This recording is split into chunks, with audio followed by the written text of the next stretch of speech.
Hello, my name is Sebastian James Rose. I'm a historian of technology and empire, primarily working on the Middle East in the late 19th and early 20th century. This podcast is part of an AHRC-funded project titled Coloniality and Communications, British Telecommunications in Mesopotamia in the early 20th century.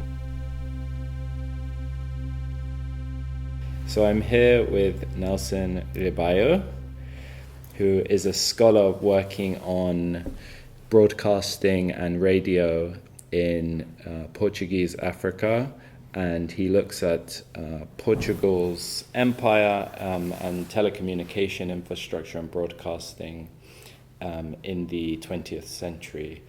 Nelson, can you tell me a bit about yourself and your research, and then how you became interested in the subject itself? Okay, thank you for that question. I'm going to try to give a short answer. I first became interested in the history of broadcasting when I was this was a long time ago, when I was actually doing my PhD, which was about transnational broadcasting. So I was actually looking into the BBC broadcasts to Portugal during World War II. And particularly what I was interested in was the fact that the BBC presented itself as the voice of truth, and it was, actually being listened by many people in Portugal because it was one of the few sources of information that were not being censored by the Portuguese dictatorship at the time.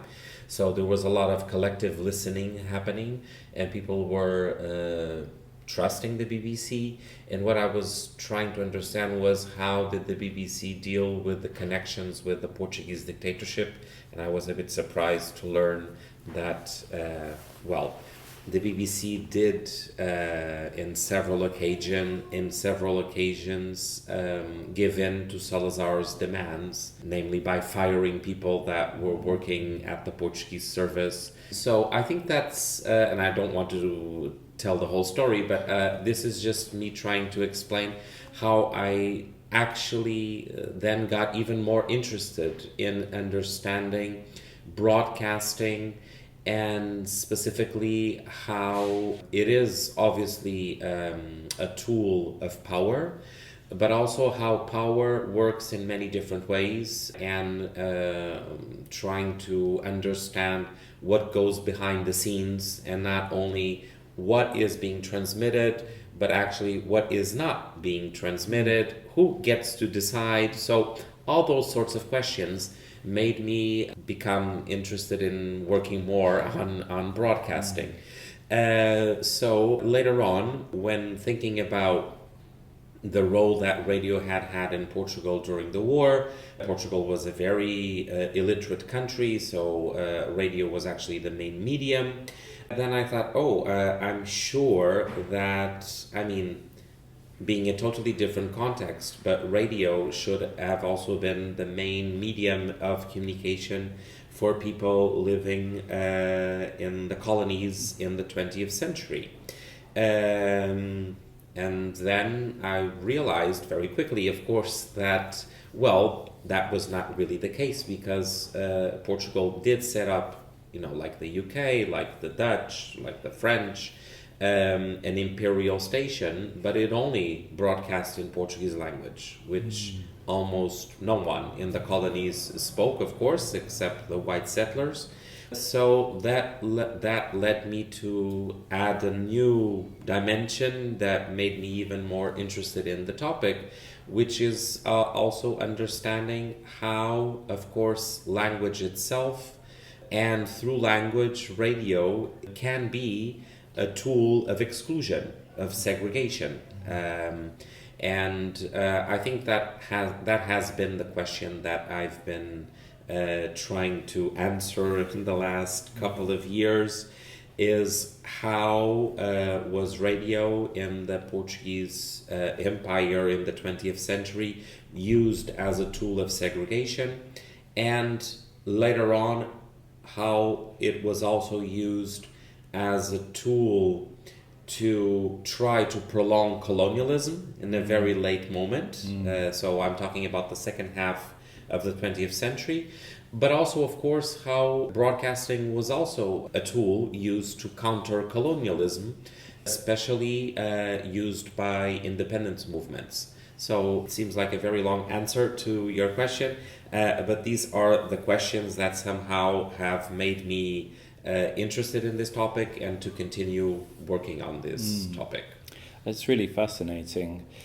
And I mean, you've touched on it a bit there in your answer, but what is it about the colonial setting that makes broadcasting and kind of telecommunications interesting or something worth studying for you?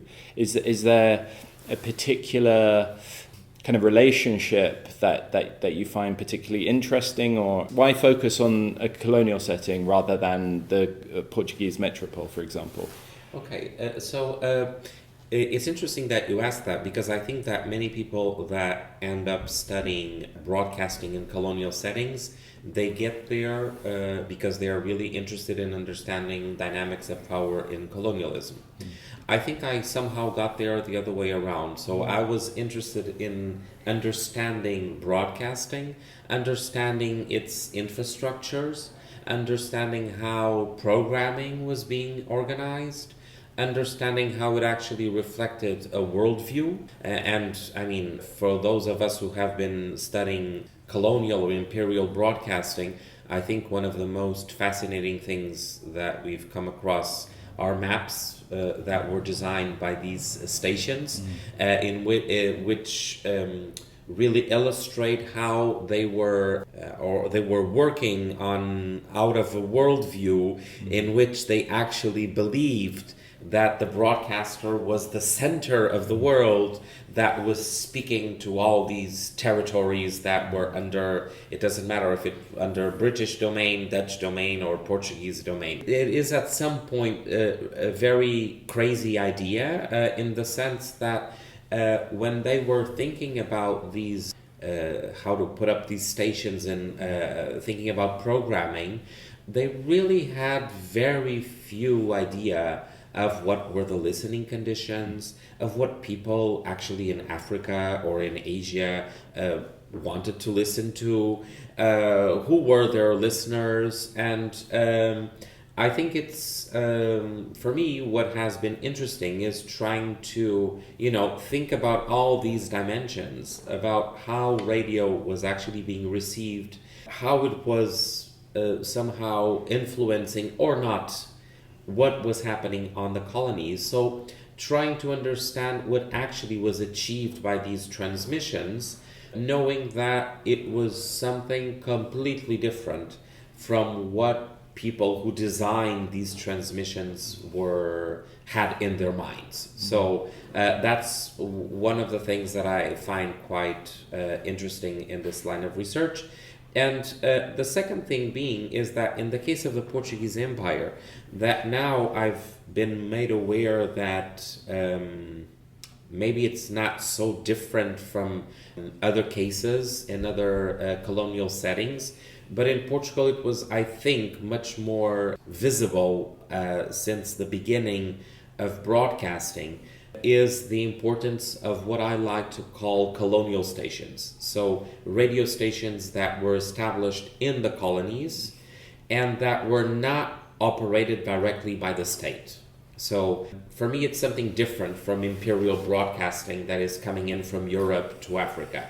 So these are stations that they are set up by the white settlers in Angola, in Mozambique, and they are not owned by the state, so they are private stations.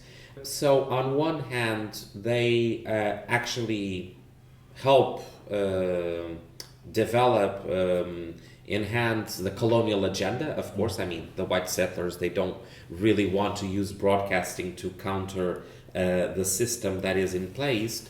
But on the other hand, they're using these stations also to showcase their own lifestyle and to show how proud they are of their own colonial identity, which is something that I also find quite, I mean, at least in the case of Portugal, it was something very absent in the literature, in the sense that there's not much research that has been done on colonial broadcasting. And I think that this dimension, that through broadcasting, you can really understand that the white settlers that were living in Africa, it's not that they didn't see themselves as Portuguese, but clearly they saw themselves as with a different identity from those who were living in the mainland. Okay, and actually they resented the fact that they felt that they were discriminated by those who were in Lisbon, just because when there was a new high rank post in the colonial system, always someone would be sent in from Lisbon to occupy that post. So there are different levels, but of course, in the colonial setting itself, these white settlers, they were an elite, of course. So there are different layers of stratification within the colonial system, of course. I mean, we know that. But it's interesting to see how actually radio also played a role, on one hand, in perpetuating these the segregation. And I mean, for a long time, and even in these colonial stations, the only language that was spoken was Portuguese.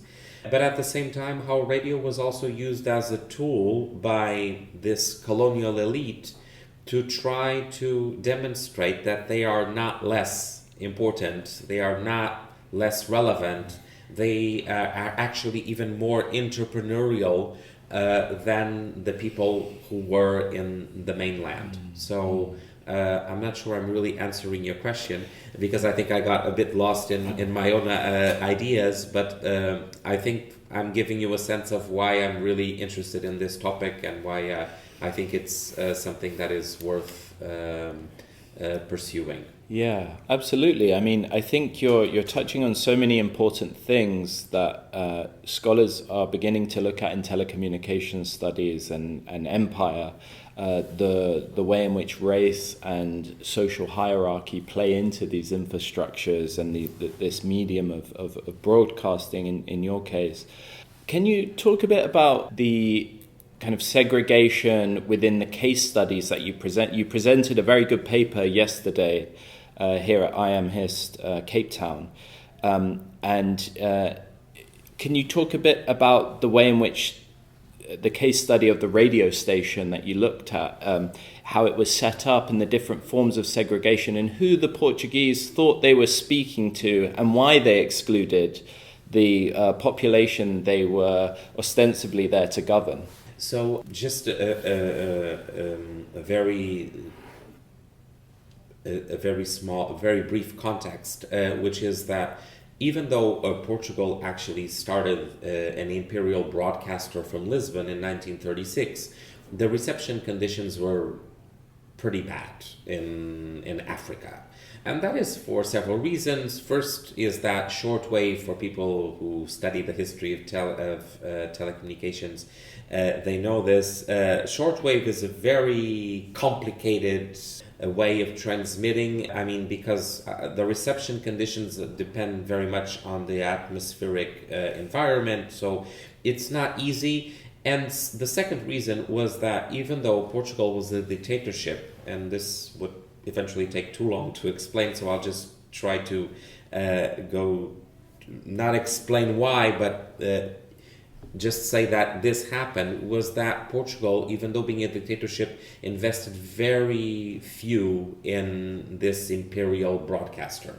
I mean, the Portuguese dictator did not really like broadcasting to start. He didn't even like to be at the microphone, so it's difficult, because even though he was contemporary to Mussolini and Hitler, he had quite a different approach to the approach that they had on broadcasting.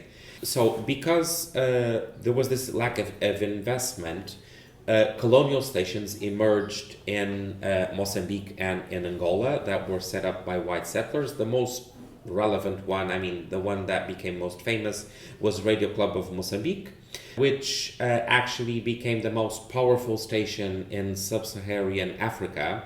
And that was mostly because of the country where we are speaking now, which is South Africa, because Radio Club of Mozambique devised a channel targeted to South Africa in English, and it was hugely popular. So they were making a lot of money with advertising into the South African market. But when it comes to Mozambique, they were only broadcasting in Portuguese. So there was not even this idea that we should create a medium that should be accessible to more than 90% of the population that does not speak Portuguese. From what I have researched, maybe in the future I'll discover something different, but until now, there was not even a discussion about this. So there was simply, it was not on the mindset of the white people that this medium should be available to the black population. So it was a tool of exclusion, a tool of segregation, and even if by chance they would tune in to the radio in a collective place where the radio would be playing, they would only be listening to Portuguese language, so reinforcing this idea of the colonial regime, which was that civilization would be brought through Portuguese and European languages and European culture. So that was the idea, and clearly radio was a tool of segregation, certainly. And then when things changed, so when the first programs emerged in African languages, it was not because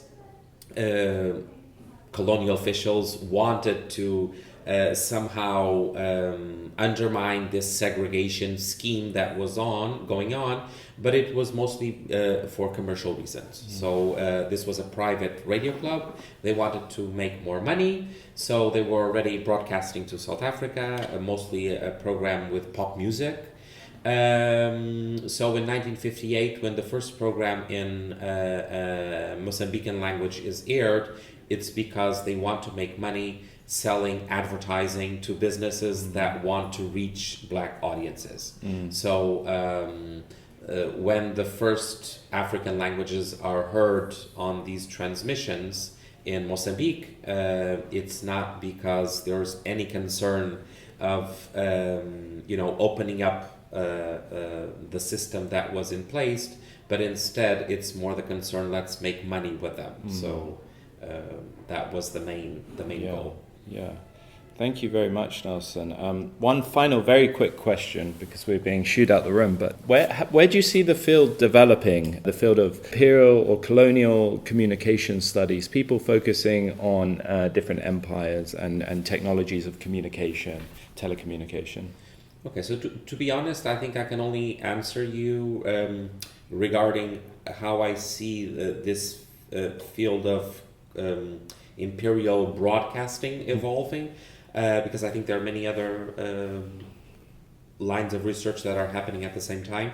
I think that now we have reached a moment in which we are now paying more attention to what was actually happening in the colonies. Okay, because for a long time, the history of imperial broadcasting was really about the stations that were broadcasting from Europe to Africa and Asia, how they were put together, how the program schedule was designed, how the infrastructure, maybe also giving some attention to reception when there was data available. But now I think we are starting to move in a direction in which we're starting to try to contextualize a bit more this phenomenon of broadcasting in the colonies in conjunction with the social, cultural environment that existed in the colonies. And that is going to allow us to make this picture much more complex.